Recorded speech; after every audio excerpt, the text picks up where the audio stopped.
नमस्कार. आज 30 डिसेंबर 2025 वार आहे मंगळवार. लोकसत्ता आणि द हिंदू वृत्तपत्र विश्लेषणमध्ये आपलं स्वागत आहे. सर्वप्रथम 1 जानेवारी 2026 पासून आपले न्यूजपेपर अनालिसिसचे जे व्हिडिओ आहेत ते तुम्हाला अन्य चॅनलवरती मिळणार आहेत. तर हे जे व्हिडिओ तुम्ही पाहत आहात या टायटलमध्ये जे नाव आहे पहा @च्या पुढे, त्यावरती क्लिक करून पण तुम्ही त्या चॅनलवरती जाऊ शकता किंवा डिस्क्रिप्शन बॉक्स आणि कमेंट सेक्शनमध्ये पण मी लिंक ती प्रोव्हाइड करेन. ओके. त्यानंतर आजचं वृत्तपत्र विश्लेषण.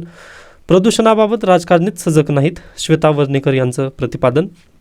व पहा, प्रदूषणाचा थेट आणि तात्काळ परिणाम दिसून येत नाही, त्यामुळे जे राजकारणी आहेत ते लॉंग टर्मवरती काम करत नाहीत असं त्यांचं इथं बेसिकली मत आहे.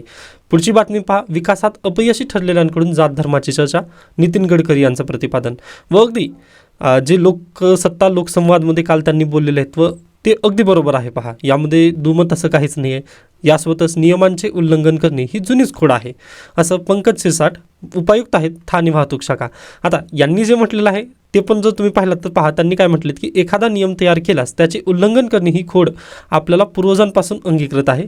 आता हे थोडंसं परखड मत आहे. आता बेसिकली या बातमीतून महत्त्वाचं काय आहे तर पहा, तुम्ही पण उद्या प्रशासनात गेलात ना तर सर्वांना गुलाबाचं फूल देऊन तुम्ही बदलू शकत नाही किंवा त्यांचं मतपरिवर्तन तिथं करू शकत नाही. त्यासाठीच आपला BNS म्हणजे भारतीय न्याय संहिता किंवा पूर्वी IPC होती, इंडियन पिनल कोड, ते लागतं. त्याची एक आवश्यकता आहे असं तुम्ही मुलाखतीमध्ये पण सांगू शकता की भाऊ ना, तुम्ही ज्यावेळेस प्रशासनात जाल त्यावेळेस तुम्हाला जिथं जिथं नियम मोडवले वगैरे जातील ना तिथं तुम्हाला कठोर तिथे कारवाई करणं अपेक्षित आहे. ओके. व तुम्हाला रूल ऑफ लॉला फॉलो करणं अपेक्षित आहे. Rule of law.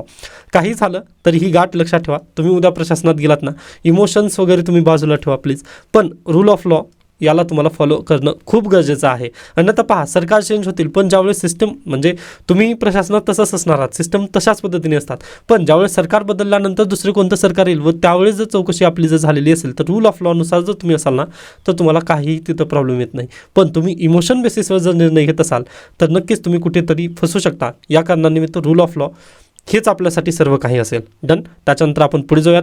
काल सुप्रीम कोर्टामध्ये पहा खूप महत्त्वाच्या घटना घडलेल्या आहेत, त्या आपण नक्कीच पाहूयात. अरवलीवरून निर्णय फिरवला, सर्वोच्च न्यायालयाकडून पर्वतरांगांच्या व्याख्येचा नवा अभ्यास.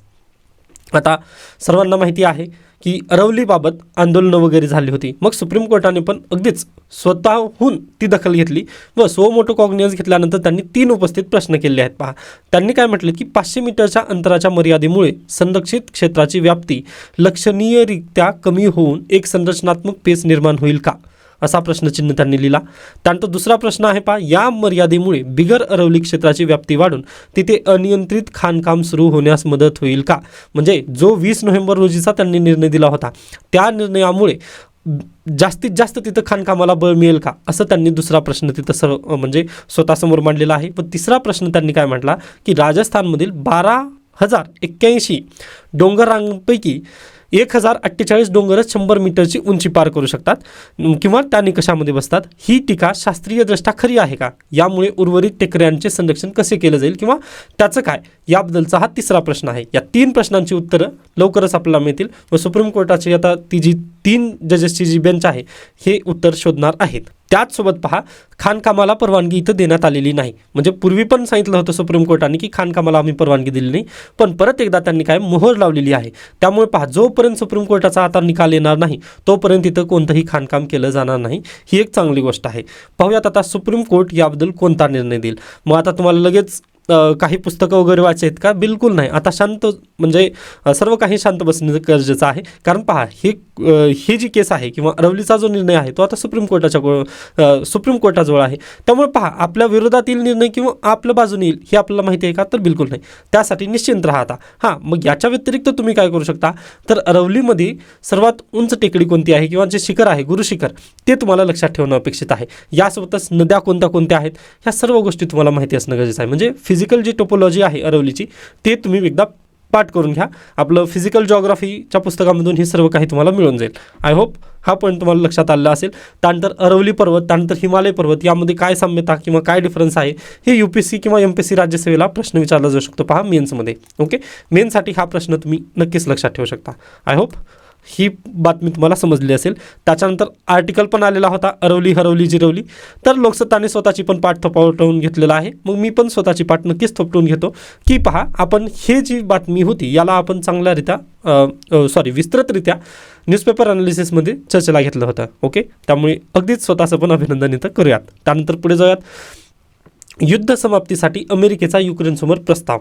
त्यांनी काय म्हटलं आहे अमेरिकेने युक्रेनला, की आता तुम्हाला युद्ध आम्ही संपवून देत आहोत, यासोबतच 15 वर्षासाठी काय करत आहोत, आम्ही तुमचं संरक्षण करू. जसं जापानचं संरक्षण अमेरिका करतं पहा, अगदी त्याच धर्तीवर युक्रेनचं पण संरक्षण आम्ही करू, असा अमेरिकेचा युक्रेनसमोर प्रस्ताव आहे. अद्याप यांच्यामध्ये वाटाघाटी चालू आहेत. हे फायनल नाही आहे पहा, इथे पण तुम्ही पाहू शकता. हे फायनल झालेलं नाही आहे. ज्या दिवशी फायनल होईल त्या दिवशी आपण नक्कीच ह्या निर्णयाचं पण स्वागत करू व पुढे त्याचं विश्लेषण नक्कीच करणार आहोत. ओके, त्यामुळे निश्चिंत राहा.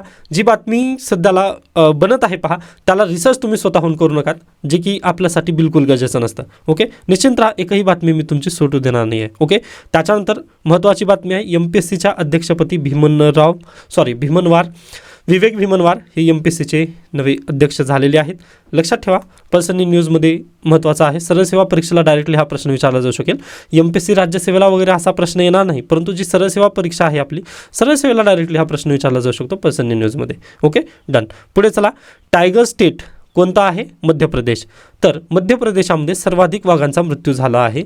त्यानंतर महाराष्ट्र दुसऱ्या क्रमांकावर आहे. हे थोडंसं लक्षात ठेवा. म्हणजे ज्यावेळेस तुम्ही टायगर रिझर्व किंवा प्रोजेक्ट टायगर याबद्दल चर्चा करत असाल ना, त्यावेळेस तुम्हाला ही बातमी अतिशय महत्त्वपूर्ण ठरणार आहे. ओके, टायगर स्टेटचा दर्जा कोणाला आहे असा पण सरळ सेवेला प्रश्न विचारला जाऊ शकतो. तर MP आहे tiger state. Okay, Madhya Pradesh. Done. त्याच्यानंतर पहा, इथे गरजेची दुसरी न्यूज दिसत नाही आहे, स्किप करू शकता. ही बातमी आपण आत्ताच पाहिलेली आहे. त्याच्यानंतर नेक्स्ट आहे INSV कौंडिन्य मस्तकला रवाना. अतिशय महत्त्वाचे आहे. मोस्ट IMP तुम्ही लक्षात ठेवू शकता. मोस्ट IMP याच्यापूर्वी मी असं कधी म्हटलेलं नाही आहे पहा. हां, पण मोस्ट IMP ही बातमी आहे. का असं का म्हणतोय? कारण अजिंठा लेणी आहेत पहा, अजिंठा लेण्यामधील भिंतीचित्रावरती जहाज वगैरे करलेले आहेत, बरोबर. मग त्या जहाजासारखीच हुबेहूब जहाज तयार करण्याचं काम भारताने केलेलं आहे. व त्यामध्ये पहा, आपण मॉडर्नचा काही उपयोग केलेला आहे का? म्हणजे नटबोल्टचा वगैरे तिथं उपयोग केला आहे का? काही यंत्राचा वगैरे उपयोग केला का? तर बिलकुल नाही. काथ्या नारळाच्या शेंड्यांचा वगैरे वापर करून आपण ही पूर्वी प्राचीन जसं जहाज बनवायचे पहा, अगदी त्याच धर्तीवर आपण एकदा प्राचीन जहाज बनवलेला आहे. ओके, याद्वारे काय, नौकेद्वारे प्राचीन वारशाचे पुनरुत्थान करण्याचा आपण प्रयत्न केला आहे. ओके, व हे जे INSV कौंडिन्य आहे पहा, अगदीच इंडियन नेव्ही मार्फत त्याचं उद्घाटन वगैरे झालेलं आहे. व हे जे जहाज आहे ना, ते आपण मस्कटला पण आता रवाना केलं. ही आपल्यासाठी अभिमानास्पद बाब आहे पहा. व UPSCला इथूनच आर्ट अँड कल्चर दिसतं व लगेच त्यांनी यावरती प्रश्न विचारतील पहा. ओके, आता अगदीच इथून पहा, आर्ट अँड कल्चरचा पण प्रश्न बनू शकतो. किंवा ओमान, मस्कट म्हटलेला आहे ना, तर ओमान हा पण राष्ट्र तुम्हाला लक्षात ठेवायचा आहे की आपण हे जहाज कुठं पाठवलेलं आहे? ओमानला. पहा, स्टेटमेंट वाईज दिलं जातं UPSCमध्ये. तुम्हाला माहिती असतील UPSCचे प्रश्न कसे आहेत. व राज्यसेवा पूर्व परीक्षा 2025 जर पेपर पाहिला तुम्ही, तर तिथे पण आता थोडंसं स्टेटमेंट वाईज प्रश्न येत आहेत, बरोबर. मग इथं डायरेक्टली विचारला जाऊ शकतो की INSV कौंडिन्य ही पारंपरिक तंत्राद्वारे विकसित करण्यात आलेली आहे. स्टेटमेंट बरोबर आहे का? तर बिलकुल यस. यामध्ये सायंटिफिक वगैरे तसं काही लावण्यात आलेलं नाही आहे. तर सर्व काही जे आहे ना, ते पूर्वीपासून जे चालत आलेलं आहे आपलं, ओके, त्याचा वापर म्हणजे काथ्या नारळाच्या शेंड्यांचा वगैरे वापर करून ही जहाज बनवलेला आहे. याच्यामध्ये मॉडर्न सायन्स जास्त वापरण्यात आलेलं नाही आहे. तर अशा पद्धतीने तुम्ही हे स्टेटमेंट जर आले तर तुम्हाला लक्षात ठेवायचं आहे. त्यानंतर याचा पहिला प्रवास कुठे होता? मस्कटला होता का? तर बिलकुल यस, हे पण स्टेटमेंट बरोबर आहे. त्याच्यानंतर पहा, अगदी कालच्या न्यूजपेपरमध्ये आपण बोलत असताना थायलंडचा एक प्रश्न बोलला होता पहा मी. EPFOला ना, त्यांनी थायलंडचे जे प्राईम मिनिस्टर होते त्यांना कशा पद्धतीने पदावरून काढण्यात आलं, ही बातमी त्यांनी पहिल्यांदा गोल गोल फिरवलं व पुन्हा विचारले की थायलंडच्या बाजूचा देश कोणता आहे. ओके, तर अगदी तसंच होऊ शकतं इथं पण. म्हणजे पहिल्यांदा त्यांनी अजंठा वेरूळ लेण्याचा इतिहास आपल्याला संपूर्ण गोल गोल गिरून सांगतील, पण शेवटी जर दुसरीकडेच प्रश्न फिरवून नेला त्यांनी की मस्कट कुठे आहे, तर अगदी आपलं ओमान हे सांगता येणं गरजेचं आहे. यासाठी प्लीज एकदा मॅपिंग तुम्ही करून घ्या. ओके, तर ही बातमी अतिशय महत्त्वाची आहे पहा. ओके, यामध्ये आणखीन काय सांगण्यासारखं पहा, तर गुजरातमधील पोरबंदर येथून मस्कट येथे जाण्यासाठी सोमवारी निघाली आहे. कारवार तळावर 21 मे रोजी INSV कौंडिन्य नौदलात दाखल झाली आहे. कधी? 21 मे. ओके, हा पॉईंट लक्षात ठेवा. त्यानंतर पहा पुढची बातमी. इटलीच्या सिसिटी येथे एटना पर्वतातून ज्वालामुखी फुटल्यानंतर 24 डिसेंबरपासून त्यातून लावारस आणि अन्य पदार्थ बाहेर पडत आहेत. तुम्ही आठवू शकता UPSC मेन्सला एक प्रश्न आलेला होता की रिसेंटली जेवढ्या ज्वालामुखी फुटलेल्या आहेत त्यांच्याबद्दल चर्चा करा, असा प्रश्न आलेला होता. अगदी त्याच धर्तीवर इटलीमध्ये इटलीच्या CCT येथे एटना पर्वतरांगा कुठली आहे? इटाली. हा पॉईंट लक्षात ठेवा, परीक्षेला येऊ शकतो. Okay, done. त्याच्यानंतर पुढे जाऊयात आपण. दहशतवादी हल्ला, नैसर्गिक संकटांचा फटका वैष्णोदेवी यात्रेला. ओके, म्हणजे दहशतवादी हल्ला झाला, त्यानंतर नैसर्गिक संकट वगैरे आली, या कारणानिमित्त वैष्णोदेवी जी यात्रा आहे त्या यात्रेमध्ये आता सध्याला भाविक कमी आहेत व वैष्णोदेवी यात्रेला त्याचा फटका नक्की झालेला आपल्याला इथं बेसिकली या न्यूजमधून दिसत आहे. ओके, त्याच्यानंतर पुण्यात काँग्रेस आणि दोन्ही ठाकरे एकत्र, स्किप करू शकता. पुढे चला. इथे आपल्यासाठी गरजेची दिसत आहे का दुसरी न्यूज? ओके, गरजेची नाही आहे. नेक्स्ट आहे समृद्ध ग्रामीण भारतासाठीच VBG रामजी.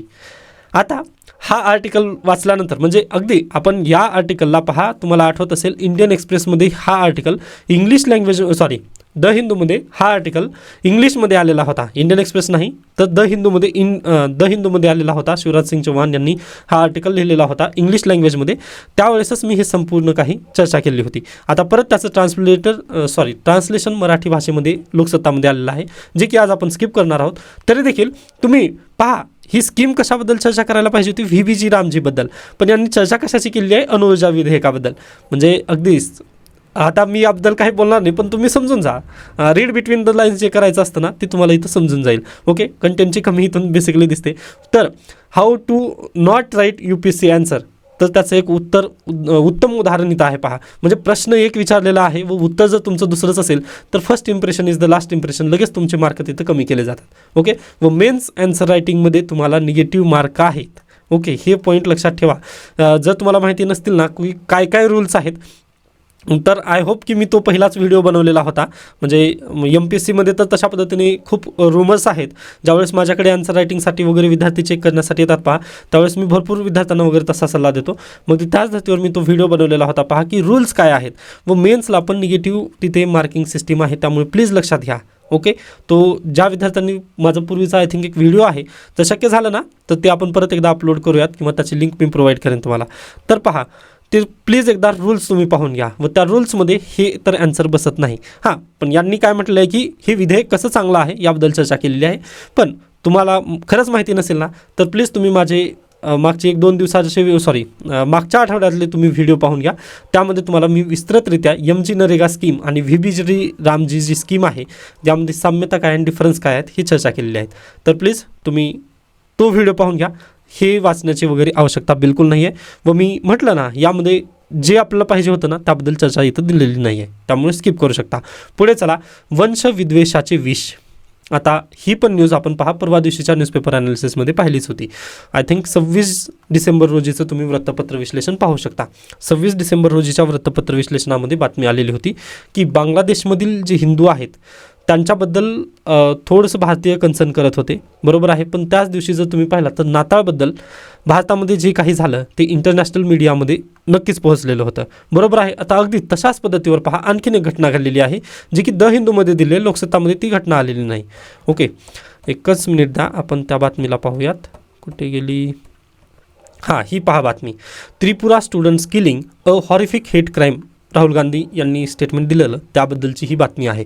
तुम्हाला आठवत असेल पहा, किंवा तुम्ही ज्यावेळेस यूट्यूब पाहता किंवा इंस्टाग्रामच्या ज्या रील्स पाहता ना त्यावेळेस तुम्हाला म्हणजे थोडंसं अरुणाचल प्रदेश असू द्या किंवा जे नॉर्थ ईस्टर्न स्टेट्स आहेत तेथील ज्या मुली वगैरे जर पाहिलं तर अगदी तशा पद्धतीने टीका टिप्पणी वगैरे त्यांच्यावरती केली जाते. का तर ते दुसऱ्या देशाचे वगैरे आहेत अशा पद्धतीने आपण त्यांना हिनवत असतो. ते खरंच चुकीचं आहे. ओके, कारण ते पण आपल्या राष्ट्राचे एक भाग आहेत किंवा अगदीच युनियन ऑफ इंडियामध्ये ते राहतात, हे आपल्याला पहिल्यांदा समजणं खूप गरजेचं आहे. त्यामुळे पहा, जे इंस्टाग्राम किंवा सोशल मीडिया जे कन्झम्पशन आहे त्यामध्ये डिजिटल लर्निंग पण आपल्याला खूप गरजेचं आहे. हेच एक तिथं बेसिकली लक्षात येतं. कारण काय घ्यावं किंवा काय सोडून द्यावं हे कदाचित सोशल मीडियामधून समजत नाही. याच कारणानिमित्त तशा पद्धतीने द्वेष तिथं नक्कीच वाढत आहे.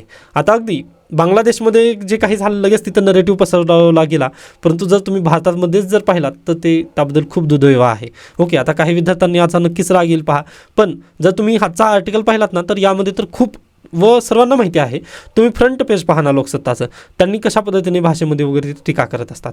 त्यामुळे यामध्ये माझे पर्सनल व्ह्यूज काही नाही आहेत, पण लोकसत्ताचं जर हा आर्टिकल तुम्ही वाचलात ना, तुम्हाला पण नक्कीच लक्षात येईल किंवा कुठेतरी याला थांबवणं गरजेचं आहे. ओके, म्हणजे धर्म या संकल्पनेतून येणारे वेगळे अलीकडे सर्रास राजकीय उद्दिष्टांसाठी वापरणे जणू राजमान्य झाले असले तरी ते तिथेच थांबले नाही. हे भेदाभेद जात, वर्ण, वर्ग, भाषा आदी अनेक मुद्द्यांबाबत होऊ लागले आहे. व आजचं नितीन गडकरी यांचं स्टेटमेंट तुम्ही पाहू शकता. त्यांनी काय म्हटलं की विकासात अपयशी ठरलेल्यांकडून जात धर्माची चर्चा होते. आता मला याबद्दल काहीच बोलायचं नाही, सर्व तुम्हाला उत्तरं मिळालेली आहेत. ओके, मी चाललो आहे पुढे, कारण पब्लिक प्लॅटफॉर्म आहे. व पहा, मी न्यूजपेपर ॲनालिसिस न घेण्याचे नेमकी कारणं ती पण आहेत काही. ओके, पण आता आपण दुसऱ्या प्लॅटफॉर्मवरती शिफ्ट होत आहोत. त्यामुळे प्लीज ज्या नवीन ते चॅनल माहिती नाही आहे, त्यामुळे टायटलमध्ये तो तुम्हाला @ पुढे दिसून येईल, पहा ना, ती प्लीज तुम्ही एकदा पाहू शकता. ओके, मनरेगाऐवजी आता मनमानी लावाव, हा आर्टिकल पण आपण पूर्वी चर्चा केलेली आहे. ओके, त्यामुळे परत मी याला एंटरटेन करत नाही आहे, स्किप केलं तरी चालेल. ज्या विद्यार्थ्यांना माहिती आहे ना स्कीम, त्यांनी ठीक आहे, पण ज्यांना माहिती नाही ना, त्यांनी प्लीज माझं पूर्वीचा व्हिडिओ तुम्ही पाहून घेऊ शकता. नेक्स्ट आहे, जल जीवन मिशन योजनेला अपेक्षित यश का मिळत नाही.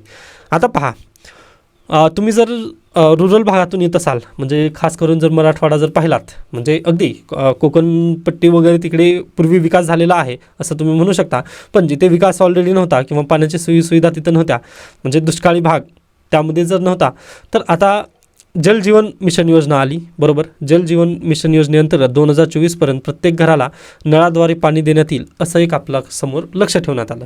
बरोबर, मग 2022 नंतर पहा, विकास कामाला खूप तिथे वेग आला. मग वेगामध्ये त्यांनी काय केले, जे ऑलरेडी रस्ते बांधलेले होते, म्हणजे तुमच्या गावाकडे पण जे रस्ते काही बांधण्यात आलेली होती, विशेषतः म्हणजे मी जिथं पाहिलं ते मराठवाडा तर भाग खूपच झालेला आहे. व तिथे जे डिस्ट्रिक्ट कलेक्टर्स आहेत त्यांच्यावरती पण चौकशीचे आदेश तिथं देण्यात आले होते लास्ट इयरला. ओके, तर पहा, जे रस्ते आहेत बांधलेली, त्या रस्त्यांना परत एकदा फोडण्यात आलं. का, तर जल जीवन मिशन योजना अंतर्गत. ओके, जल जीवन मिशन योजनेसाठी त्या रस्त्यांना परत एकदा फोडण्यात आलं, परंतु त्या नळांना व पहा, पाईपलाईन झाली, ते सर्व काही ठीक आहे, परंतु त्या नळांना अद्याप पाणी आलं नाही. ते पाणी का आलेलं नाही आहे किंवा या योजनेला अपेक्षित यश का मिळालं नाही, तर या योजनेअंतर्गत 2 अटी देण्यात आलेल्या आहेत. त्या 2 अटी काय आहेत, तर पहा, जे गावामध्ये जलजीवन मिशन जी योजना राबवण्यात येणार आहे, त्या योजनेमध्ये गावकऱ्यांनी श्रमदान देणं अपेक्षित आहे. ओके, श्रमदान आणि लोकवर्गणी या 2 कंडिशन तिथं हे आहेत, कंपल्सरी केलेले आहेत. लोकवर्गणीतून थोडासा निधी गोळा करायचा आहे व एखादी पाण्याची टाकी बांधा किंवा अन्य काही लोकोपयोगी काम तिथं करायची आहेत. व दुसरं आहे श्रमदान. या 2 कारणं अद्याप म्हणजे काही गावांनी याला अटी पूर्ण केलेल्या आहेत, पण जवळपास बहुतांश गावांनी काय केलेले आहेत, पहा, या दोन्ही अटी पूर्ण केलेल्या आहेत. यामुळे जल जीवन मिशन योजनेची जी पाईपलाईन करण्यात आलेली आहे त्यामधून पाणी अद्याप येत नाही. त्याचं नेमकं कारणच ते आहे. ओके, हा चेक पॉईंट तुम्हाला लक्षात ठेवायचा आहे की जल जीवन मिशनला का म्हणजे यश का मिळालं नाही.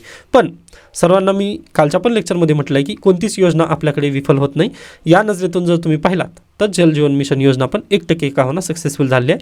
तर काय आहे या योजनेतून, प्रत्येकाला घरामध्ये नळाद्वारे पाणी देण्यात येणे ही आहे जल जीवन मिशन योजना. डन, एवढंच तुम्ही पॉईंट लक्षात घ्या. ओके, त्याच्यानंतर आपण पुढे जाऊयात. आता पहा, बाकी अपूर्व कामं वगैरे काय राहिली काय नाही याच्याबद्दल चर्चा करू नका.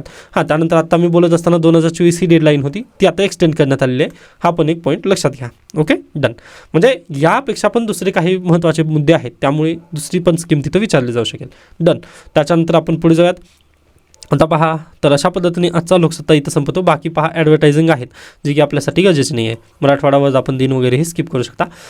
आता आजचं द हिंदूमध्ये पण न्यूझीलंड आणि जे इंडिया यांचं फ्री ट्रेड ॲग्रीमेंट झालेलं आहे याबद्दल आपण पहिल्याच दिवशी चर्चा केली होती विस्तृतरित्या. ओके, त्यामुळे या पण बातमीला आपण पाहिलेलंच आहे. म्हणजे पहा, एकदा जर तुम्ही न्यूजपेपर ॲनालिसिस करत असाल किंवा म्हणजे एकदा जर तुम्ही न्यूजपेपर रीड केलात ना तर खूप सोपं जातं. त्यामुळेच म्हणतात पहा, जे टॉपर्स वगैरे येतात ना ते एका तासामध्ये किंवा 25-30 मिनिटामध्ये पण न्यूजपेपर लगेच रीड होतो. त्याचं नेमकं कारणच ते आहे की एक बातमी जी येते आज ती पुन्हा पण येतच असते. ओके, 2-3 दिवसाला ती बातमी रिपीट होतेच. म्हणजे याच्यापूर्वी पण म्हटलं ना किंवा मृणालच म्हणतात पहा की करंट अफेअर्स ही एक नदी आहे. जर तुम्ही 1 तारखेला या नदीमधून मासा पकडला नाहीत किंवा करंट अफेअर्समधील 1 तारखेला तुमची एक बातमी सुटलेली असेल तर निश्चिंत राहा, काळजी करण्याचं काहीच आवश्यकता नाही. 1 तारीख आता इथं 15 तारीख येईल, या 15 तारखेला पण हा जो मासा आहे किंवा ही जी बातमी आहे ना ती 15 तारखेला परत एकदा कव्हर केली जाईल. तर अशाच पद्धतीनं आहे. ओके, त्यामुळे काळजी करू नका. जी महत्त्वाची बातमी आहे ती मी नक्की घेण्याचा प्रयत्न करत असतो.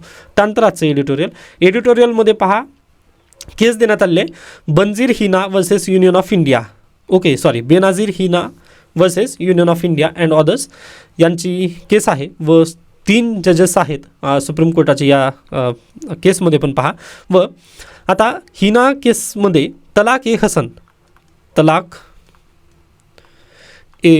हसन याबद्दल चर्चा करण्यात आलेली आहे. आता तलाक ए हसन हे काय आहे तर पहा, याच्यापूर्वी आपण तलाक ए बिद्दत म्हणजेच ट्रिपल तलाक याबद्दल चर्चा केली आहे व 2019ला ट्रिपल तलाक देणं हे काय झालेलं आहे, अगदी कायदेशीर गुन्हा आहे. पण तलाक ए हसनमध्ये तसं होत नाही.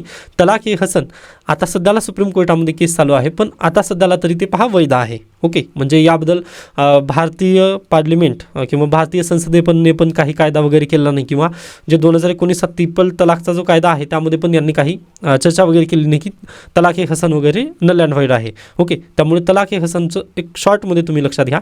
ट्रिपल तलाक कसं होतं तर इन्स्टंटली 3 शब्द जर उच्चारले मी तर डायरेक्टली तलाक तिथं व्हायचा. परंतु तलाक ए हसनमध्ये तसं नाही आहे.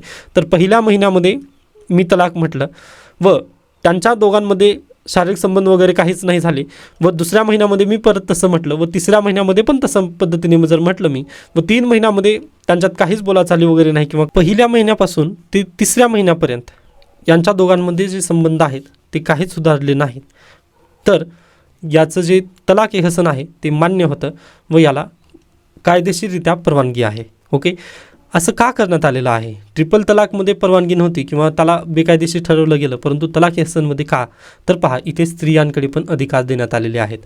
तसं कसं तर पहा, पहिला महिना झाल्यानंतर दुसऱ्या महिन्यामध्ये जर त्यांचे संबंध सुधारले तर ठीक, अन्यथा परत एकदा आणखीन त्यांच्याकडे टाईम आहे. ओके, किंवा जर संबंधच ठेवायचं नसेल तर तुम्ही लगेच बाजूला होऊ शकता. अगदी त्या धर्तीवर आहे इथे. म्हणजे स्त्रियांकडे पण इथे आर्टिकल 14 ज्या पद्धतीने समानताची चर्चा करतं, अगदी त्याच धर्तीवर इथे पण तलाक ए हसनमध्ये चर्चा करण्यात आलेली आहे. आता फक्त प्रॉब्लेमच हा आहे का आता या केसमध्ये प्रॉब्लेम हा आहे पहा की ॲल्युमिनीसाठी वगैरे तर तरतूद नाही आहे. ओके, कारण हे घरोघरी डायरेक्टली म्हणजे डोमेस्टिक पद्धतीने हे तलाक वगैरे घेण्यात येतं, याच कारणामुळे ते परिणाम आहे. बाकी आता पाहूयात सुप्रीम कोर्ट याबद्दल काय त्यांचे व्ह्यूज वगैरे देतात. बाकी हा आर्टिकल प्लीज तुम्ही वाचू नका. या आर्टिकलमध्ये तुम्हाला म्हणजे जे काही टेक्निकल लँग्वेज वगैरे आहे यामधून तुम्ही चक्कर येऊन नक्की पडणार आहात. कारण इथे सुप्रीम कोर्टाने जे काही टीका टिप्पणी केली आहे 19 नोव्हेंबर 2025ला या केसची सुनावणी होती. मग या सुनावणी दरम्यान जे वकील आहेत त्यांना सुप्रीम कोर्टाने काय म्हटलं याबद्दल चर्चा केलेली आहे, जे की तुम्हाला काहीच गरजेचं नाही. जर तुम्ही वकील असाल तर तुम्ही केस लॉसाठी ही चर्चा करू शकता, म्हणजे वाचू शकता. पण आपण वकीलसाठी अभ्यास करत नाही आहे, प्रशासनामध्ये जाण्यासाठी. तर तुम्हाला फक्त नॉलेज असावं की तलाक ए हसन आणि तलाक ए बिद्दत म्हणजे की ट्रिपल तलाक होतं, त्याला मान्यता रद्द करण्यात आली आहे व ते नल अँड व्हॉइड आहे आता. ओके, तर हे फक्त तुम्हाला ओरली माहिती असणं गरजेचं होतं. डन. त्याच्यानंतर पुढे चला. त्यानंतर नेक्स्ट आहे पहा हा आर्टिकल जे की हरदीप सिंग पुरी यांनी लिहिलेला आहे व सध्याला union minister for petroleum and natural gas government of India आहेत ते. तर हा पॉईंट लक्षात ठेवा. सरळ सेवेला प्रश्न येऊ शकतो की petroleum and natural gas minister कोण आहेत युनियन ऑफ इंडियाचे, तर हरदीप सिंग पुरी. बाकी याच्या व्यतिरिक्त काही गरजेचं नाही आहे. ओके, मी वाचलेले आहेत आर्टिकल, त्या निमित्ताने म्हणतोय, स्किप करू शकता. पुढे चला. Will allot house to hit by demolition. Karnataka CM 1 जानेवारीपासून त्यांनी ज्यांची घरं म्हणजे पाडण्यात आलेली आहेत विविध डेव्हलपमेंट प्लॅन अंतर्गत त्यांना परत एकदा ती घरं देण्यात येणार आहेत. चांगली बेस्ट न्यूज तुम्ही म्हणू शकता. त्याच्यानंतर पुढे तर अशा पद्धतीने त्यानंतर 2 न्यूज आहेत महत्त्वाच्या पहा. ही सुप्रीम कोर्टाची बातमी आपण पहिल्यांदाच पाहिली. पुढची आहे उन्नाव केसबद्दल. ओके, तर उन्नाव केसमध्ये जो आरोपी होता किंवा जो गुन्हेगार होता त्याला दिल्ली हायकोर्टाने सोडून देण्याचं किंवा म्हणजे शिक्षेला स्थगिती देण्याचं काम तिथे केलं होतं दिल्ली हायकोर्टाने. लगेच त्याला अगदीच जे NGOज आहेत त्यांनी सुप्रीम कोर्टामध्ये केस फाईल केली होती. यासोबतच solicitor general of India Tushar Mehta यांनी पण या केसला विरोध केलेला आहे. म्हणजे दिल्ली हायकोर्टाने जे काही स्टे दिलेला होता ना, शिक्षेला स्टे दिलेला होता, त्याला तुषार मेहता सॉलिसिटर जनरल यांनी विरोध केलेला आहे. त्यांचं पण काय म्हणणं आलेलं आहे की तो MPs किंवा MLA जरी असेल किंवा सध्याला पॉवरमध्ये जरी नसेल, ओके, तरी पण त्याच्याकडे पॉवर खूप आहे. यामुळे आपण असं म्हणू शकत नाही की तो ॲग्रिवेटेड पर्सन नव्हता, तर तिथे ॲग्रिवेटेड पर्सन होताच. व पहा याची जी तरतूद आहे किंवा याची जी डेफिनेशन आहे म्हणजे सुप्रीमसी पॉक्सो कायद्यामध्ये तिथे सुप्रीमसी किंवा मोठा माणूस याबद्दल थोडीशी तरतूद करण्यात आलेली आहे. मग याची जी डिफिनेशन आहे ना त्याला थोडंसं वाढवावं असं तुषार मेहता यांचं तिथं म्हणणं आलेलं आहे सुप्रीम कोर्टामध्ये. व सुप्रीम कोर्टाने मग लगेच काल दिल्ली हायकोर्टाचा जो निर्णय होता त्याला त्यांनी परत एकदा स्टे दिलेली आहे. ओके, आता पाहूयात सुप्रीम कोर्ट या केसमध्ये पण काय निर्णय घेईल. आता लगेच उद्या याचा निकाल लागणार नाही, आणखीन भरपूर दिवस यामध्ये लागतील. त्यामुळे निश्चिंत राहा. जसं जसं या केसची म्हणजे दोन्ही केसची पहा, जसं जसं प्रोग्रेस होत जाईल तसं तसं आपण याबद्दल चर्चा करूयात. आता सध्याला इथं थांबूयात. याबाबत काही शंका काही सजेशन असतील तर नक्की सांगू शकता. धन्यवाद.